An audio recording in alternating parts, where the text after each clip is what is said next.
I suppose because it was something different to do. Just a normal day until it wasn't.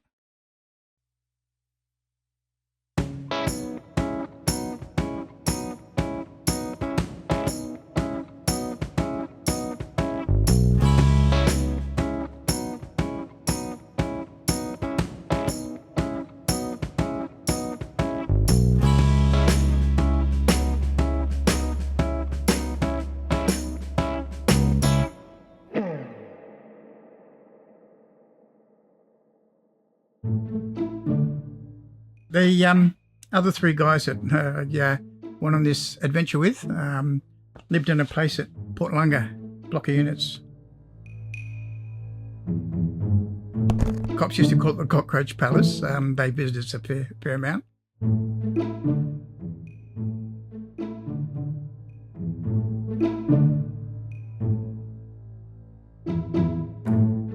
There was Barry,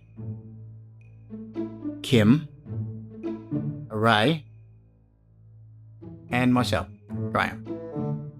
Barry, who was very out there, came in and said he'd heard on the radio they'd found a crop up near Lameroo at Perilla.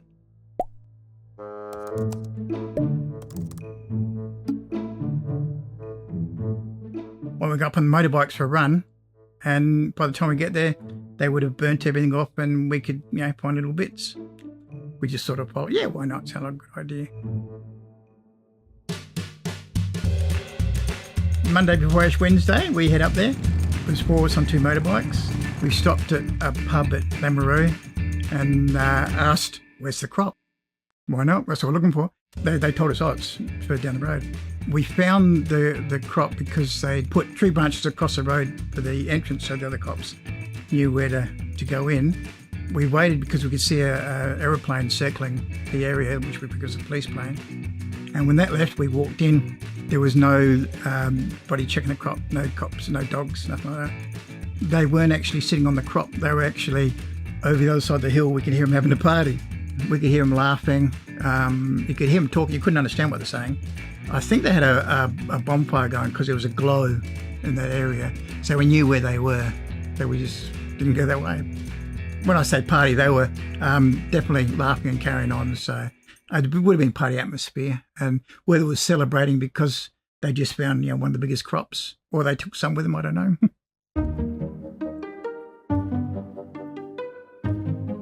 So we thought, this is good. So we started picking up little bits. And then we found a stack the size of a car of all these plants laid down. We thought that when we got there, it had all been finished with, but they couldn't burn off because of the heat. So they had to stay with it. So the more we got into it, the more we found, and the more, wow, it's I suppose it's sort of like, having $1 million thrown at you, sort of like, it was just everywhere. And the fact that there wasn't even any security on it, they must have thought, who's going to come out here and steal this? It was a huge crop though, like, the amount of work that would have gone in. And then you look at the old photograph and you think, how they cops didn't find it in the first place. Just stuck out like anything. But so we started just grabbing everything, putting in our pockets. Anyway, as we're walking out, we found big sheets of black plastic where they'd actually put all the heads on to dry. So we dropped what we carried and picked up these bundles and looked like Santa Claus. We had these big bundles over our shoulder. We got more than what we thought we did, especially on motorbikes.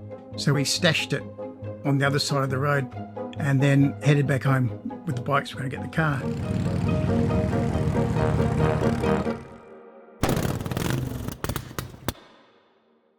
One of the motorbikes broke down. We broke down in the middle of nowhere between Lameroo and Murray Bridge there. We put it up in the bushes, put some markers on the road so we could find it later. We waved down a car that was passing. He freaked out and just sped off. We thought we were going to murder him or something. Anyway, so we did a bike ferry back to Tailem Bend, go back on the bike, and come back, get another one, go back on the bike, come back another one, doing that. And then tours went back into Adelaide. We couldn't get hold of a trailer because we're going to use the car as a trailer. So we decided to hire a truck, a budget truck actually.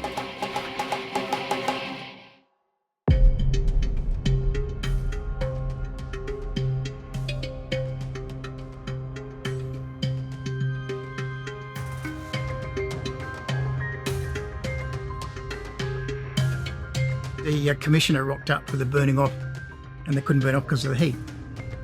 And they've said there's some missing, and shit hit the fan, and that's when they got Jimmy the tracker, the original tracker that finds lost people and doesn't follow our tracks to see where we've gone. And he got to the road and went, yep, they're gone. That's it. As soon as they found stuff was missing, they just had cops out on all the roads just checking. We then picked up the motorbike and then picked up the dope and then got stopped by the cops. They opened the back of the truck and there's the three of us sitting in the back of the truck going, hello, because we knew we were screwed. We all had to drop our pants so we didn't run, so we had pants around our ankles so we couldn't run. In the middle of nowhere, who's going to run? I remember, I think it was Kim said, can I take them off? And the guy goes, yeah. Hang on, no, you can't.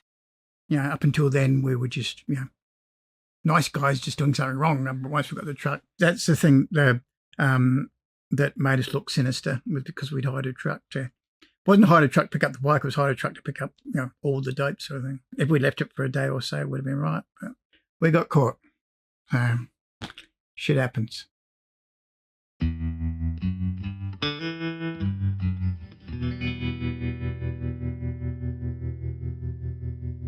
They took us to the Lameroo police station. The cops looked at us pretty well. I think they sort of took it on the chin and they were just happy that they caught the people that stole it. So I don't think there was any animosity there. They brought out the dog box and put us all in the back of the little paddy van. And we sit in the back of that and everybody's all, sour faced and that. And I've looked in my top pocket and it's just chock-a-block full of all these bits we picked up. I pulled this thing out that's about that size and I've looked at it. The other guys went, and ate it. When they got us to the cop shop, I was being interviewed in the front foyer, and the other guys were being interviewed in the back room. I knew we would the stuff was starting to get us stoned because the interview went from yes to yeah man, that's right man. Yeah. They'd finished interviewing Kim. I had my back to the front door of the police station, and I could see right in the back room. And Kim's standing one side. There's cops everywhere, and they've cleaned out our pockets. And on the table is this little round pile of dope. Anyway, Kim, I could see the dope, I could see Kim. He walks up to it, goes like that, eats a couple of bit, puts it back in there, goes back to his spot. No cops did anything. And I'm trying not to laugh because I could see over this cop's shoulder. They put us in lockup after they'd done all the interviews and that. And we still had stuff they didn't get out of our pockets. So the guys had papers, so they rolled a rollie of it. But we didn't have matches. So they put tobacco in the end, and when one of the cops came out, so I couldn't get a light, so only smelled tobacco. They transported us to Adelaide in the back of the dog box, and that was so bloody hot in there. 4 of us in there, so we just pretty well slept Adelaide, and went to Angus Street Police Station, and they processed us there. They kept our shoes. They were doing their forensic stuff on it, so yeah, we were shoeless. When we got sentenced, the judge said that he didn't look at us as criminals, he looked at us as idiots. They put us in the lockup, the back of the courts. Kim wasn't having a very good time, but he was sitting on the chairs a bit, wasn't happy. The rest of us were on the other bench doing a scene from Blues Brothers. We danced on the bench. We figured, well, we're stuck. We all got 15 months on the top. I got 5 months on the bottom. Barry, I think, got 4 months. And Ray and Kim got 3 months on the bottom. That's your parole period. You don't get parole until you've done that. Maybe they thought I was a ringleader or the nasty one, or I was worth saving, I don't know. And when I tell people about it, I say that we got jailed for $200,000 drug theft.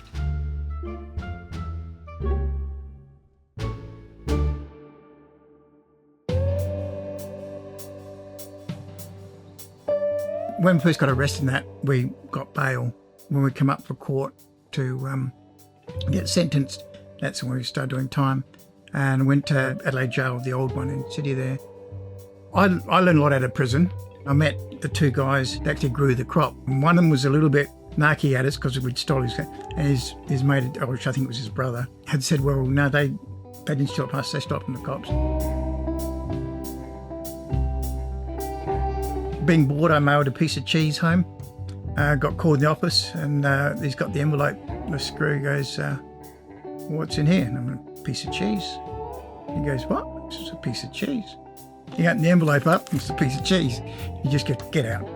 We used to get yeast for home brews. I'm not a drinker, but Barry was with me, and he likes his drink, so yeah, look after him. The guy that gave me the yeast, my deal with him was I carried his brew. So if you could get caught with a brew, you got in trouble, of course. I'd look after the brew, I think it took 3 days before it was ready. You got a certain amount of money allocated to you per week. The shop was open 1 day a week and you could buy munchies and stuff. So I used to buy the fruit and nut mix, take all the fruit out, eat the nuts, the fruit went in your brew. And you'd get juice, which you'd put in your brew, get the yeast from the other guys and that'd go in. They locked your cells during the day and they could do a cell check any time. So what we used to have 4-litre Willow containers, the blue sort of foamy thing.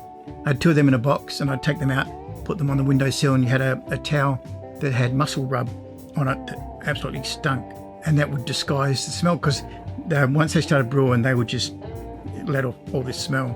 Back in those days, you could, friends used to bring in my dole form and I'd sign it and they'd put it in for me, so I still got paid from the government. These days, you can't collect the dole in jail, funnily enough, because you're meant to be looking for work.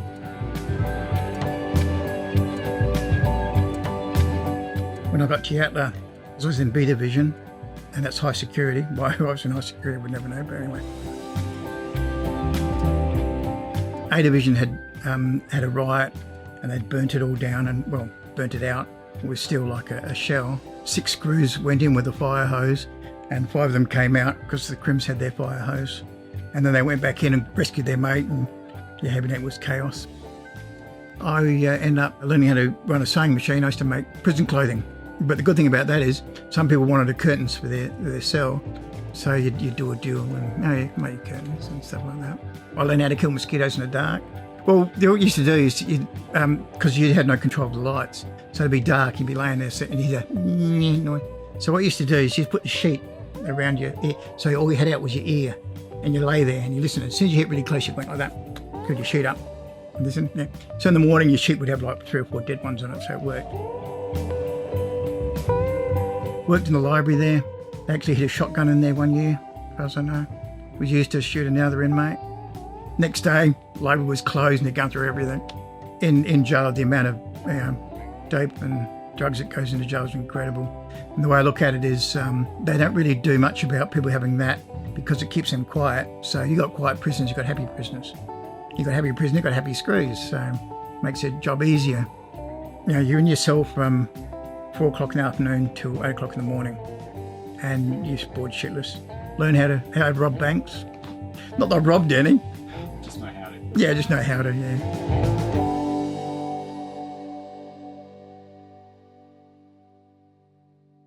I remember standing at the screen door going,